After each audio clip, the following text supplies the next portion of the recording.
Welcome to the deep dive. Hey there. Today we're diving into a source that looks pretty simple at first glance. It's a language lesson focusing on basic Indonesian for, scheduling things, meeting up. Right. But it actually holds some really interesting bits about both communication and Indonesian culture itself. Exactly. The source is material from a lesson called Lower Beginner S1 S-Tag 15. When are you meeting your Indonesian friend for dinner? Catchy title. Yeah. And our mission today, it's to pull out the most useful language tools and maybe a key cultural insight from this lesson. Stuff that helps you understand how people actually connect and make plans in Indonesia. It's about getting beyond just the words and seeing how language works in real life, basically. Okay, so let's kick off with the core of the source. It starts with this really short dialogue, just a quick chat between two people, Siti and Fajar. They're talking about a message. Right. Yeah. And it seems basic, but it's actually packed with the fundamental things we're going to explore today. Okay, so the conversation, it goes like this. Temanmu Laura menelepon waktu kamu pergi, which means, hey, your friend Laura called while you were gone. And then Fajar asks, Dia bilang apa? What did she say? Siti replies, Hari Sabtu, makan malam dimulai jam 5:05. On Saturday, the dinner starts at 5 o'clock. Simple enough. Fajar asks, Di mana where? And Siti, rumah dia, her house. Fajar wraps it up. Okay, makasih. Okay, thanks. Right. So short and sweet. But okay, let's unpack this. This quick exchange, it uses some really key words and phrases that you hear all the time in everyday Indonesian. Exactly. And getting a handle on that essential vocabulary from the dialogue, well, that's fundamental. Let's break some of it down. Like the first word Siti uses, taman baik saya. Simple, but you absolutely need it. Oh yeah, it's everywhere. You might hear Dia teman baik saya. She or he is a close friend of mine. Or like, teman saya dari Papua. My friend is from Papua. Then there's waktu. That means time. As in, tidak ada waktu, there isn't any time, if you're in a rush. The main event is makan malam. That's dinner, or the act of having dinner. So you could say, makan malam sudah siap. The dinner is ready. And this dinner is happening at rumah home, or house. Like the example sentence, wanita itu pulang ke rumah, the woman is returning home. The dinner dimulai, it begins, or starts. Pertandingan sudah dimulai. The match has already begun, like for a sports game. And Siti is relaying what Laura bilang, which means to say or to tell. Super important verb. Yeah, like dia bilang dia akan menunggu kita. He said that he would wait for us, passing on a message. Or telling someone to pass it on. Tolong bilang dia, please tell her, or please tell him. And Fajar was asking because Siti had pergi. She went somewhere, she was gone. You could ask, siapa yang akan pergi ke pantai akhir pekan timila? Who is going to the beach next weekend? Using pergi. And Laura, the friend, she menalapan, she called. And a phrase you might, unfortunately, need sometimes. Jangan telepon saya lagi, don't call me again. Hopefully not too often. Let's hope not. Okay, so those are the individual words. But here's where it gets, I think, really interesting. The source points out specific vocabulary phrases that show these important nuances in how Indonesians communicate. Yes, absolutely. The first one is what Fajar used right at the end. Makasih. The informal thanks. Exactly. It's casual, shortened from the full terima kasih. You'd only use makasih with friends, people you know well, relaxed situations. So talking to a buddy, you could say, makasih untuk bantuannya. Thanks for the help. And this is really important if you're in a more formal situation, maybe talking to an elder, a boss, someone you've just met. You need the full version. Absolutely. Must be terima kasih. Using makasih there would sound, well, maybe a bit rude or overly familiar. Getting that distinction right is crucial.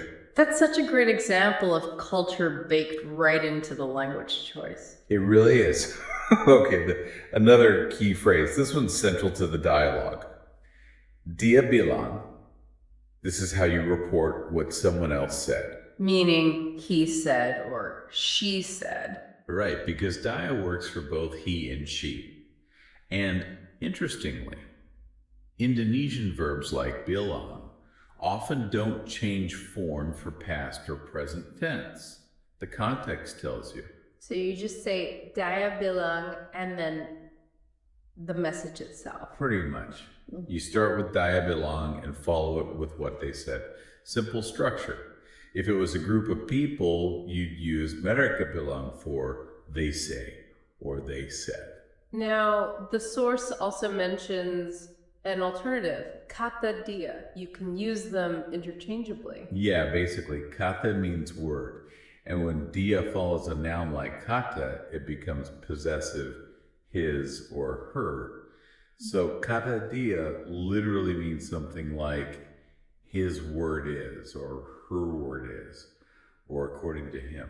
But functionally, it works the same way as dia bilang for reporting speech. Exactly the same. The source gives a perfect example. Kata dia sedang sakit. That means she said that she's sick. Okay, and then using the other phrase for the identical meaning. It would be. Dia bilang dia sedang sakit. Still means she said that she is sick. Got it. So dia bilang or kata dia acts as the introducer. Right, like she said. And then the phrase after it, dia sedang sakit in this case, is the actual message being passed on. Precisely. Both are super common, natural ways to relay information you got from someone else. Okay, so we have these words and phrases. Let's talk about how they combine, how they build into practical structures for, scheduling and passing messages. This is what the grammar section of the source focuses on. Yeah, this is where it really comes together. The source highlights 4 essential phrases that you'd use all the time for making plans or sharing info. What's the first one? It's the question Fajar asked in the dialogue, Dia bilang apa? Which means, what did Isha say? Simple, direct, kind of informal, right? Literally, she said what? Exactly. And if you were asking about what a group said, it'd be mereka bilang apa? What did they say? Okay, phrase number 2. How to state a start time. Dimulai jam up out. Yeah. Meaning starts at o'clock. Like in the dialogue, dimulai jam 5. Right. Dimulai is interesting. It uses that D prefix with the root word mulai, which means to start. The prefix often indicates a passive-like construction, so the subject, the dinner, the game is the thing being started. And jam just means hour or clock. Yep. So if you want to ask when something starts, you use berapa at the end. Berapa usually means how much or how many, but here it means what. Like the example, pertandingan sepak bola dimulai jam berapa? Which translates literally to the soccer game starts at clock what? But means when does the soccer game start? Makes sense. Okay, third phrase. It's the one we just spent time on. Dia bilang, or kata dia, meaning hey, she said. That's your standard way to report a message from one person. Got it. And the fourth one? This one's really neat for talking about future plans. Rencananya. It means the plan is. How does that work? So rencana is the word for plan. Adding the suffix yan makes it definite, like the plan. But because Indonesian often doesn't need a separate to be verb like English, Rencananya just implies the plan is. Exactly. It's very efficient. So you can ask someone, besok rencananya up, What's the plan for tomorrow? Or you could state your own intentions. Rencananya mau bertemu teman lama saya. The plan is meeting up with my old friend. Super useful structure. And thinking back to our dialogue example again, Fajar asks dia bilang apa? Siti answers using dimulai jam 5. It fits right into these patterns. Perfectly. They're not just random sentences. They follow these core grammatical structures. The source also gives a couple more examples using these phrases. Right, like mereka bilang restorannya sudah tutup. Meaning, they said the restaurant has already closed.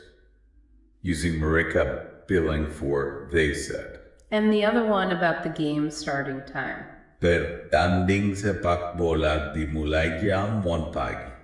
The soccer game will start at 1 a.m.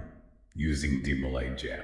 So what's the big takeaway here? These phrases, they're really practical tools, aren't they? Absolutely. They equip you to handle basic scheduling, ask about plans, state times, relay information from others. They're, fundamental building blocks for navigating everyday social stuff in Indonesian.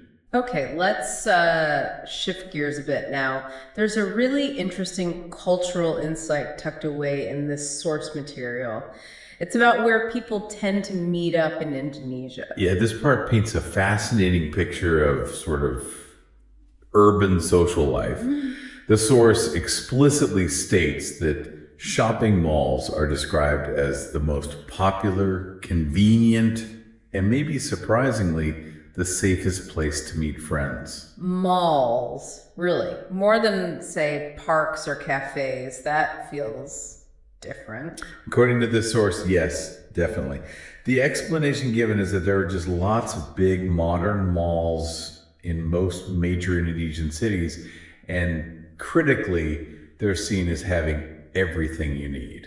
Everything you need. What does that actually include? Well, the list is pretty extensive. Obviously, cafes, restaurants, food courts, often with a huge variety of options. Then all the major department stores you might recognize, like Matahari, Metro, Sogo. Okay, standard mall stuff so far. But it goes further. Bookstores like Gramedia, grocery stores, even game centers and movie theaters. And then things like hair salons, reflexology places, even spas. Wow. Okay, so it's less like just a shopping center and more like a self-contained community hub. That's exactly the impression it gives. It really underlines their function as these central gathering places for a whole range of activities, way beyond just shopping. You could genuinely spend an entire day there, meeting friends, eating, getting errands done, being entertained. That makes sense why they'd be so popular then. Right. Now, another interesting practical detail mentioned is about dogs. Ah, pets. What's the deal? The source notes that generally most restaurants, cafes, and importantly, most shopping malls in Indonesia don't allow dogs inside. That's really good to know if you're, traveling with a dog or living there with one. Definitely. You might see small dogs in carriers sometimes, but the standard rule seems to be no dogs indoors in these places. Are there exceptions? The source mentions that some cafes with outdoor seating, like terraces, might allow dogs if they're kept on a leash. Okay, so outdoor spaces might be okay sometimes. And it actually lists specific places where dogs are generally allowed, mostly outdoor areas. Oh, like where? Places like Taman Suropati in Menteng, that's a park in Jakarta. Angkol, also in Jakarta, which is a big coastal recreation area. Tribeca Park, which is specifically the outdoor area of the Central Park Mall in Jakarta. So even some mall areas, if they're outside. Exactly.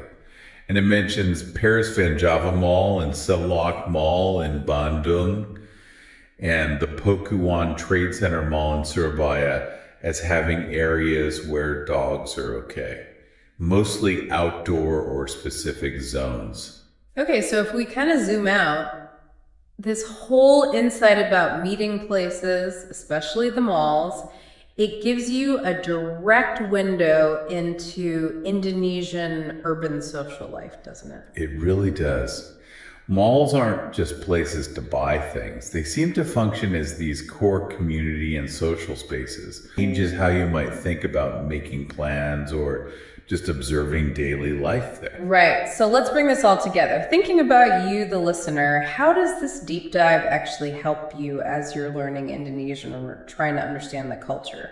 Well, I think by breaking down these specific phrases in the vocabulary, you get really practical tools, things you can actually use for everyday tasks, like making plans or passing on a message.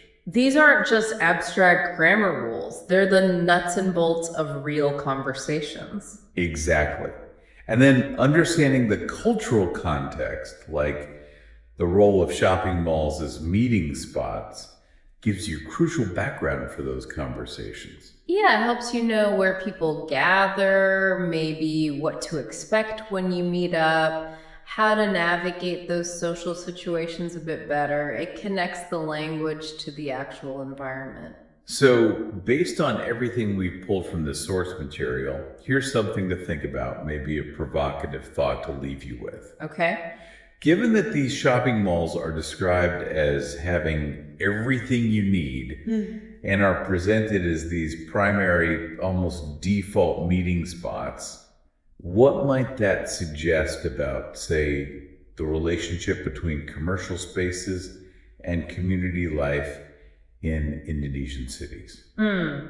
Does the mall sort of become the town square in a way? Does the commercial space effectively become the main public or community space?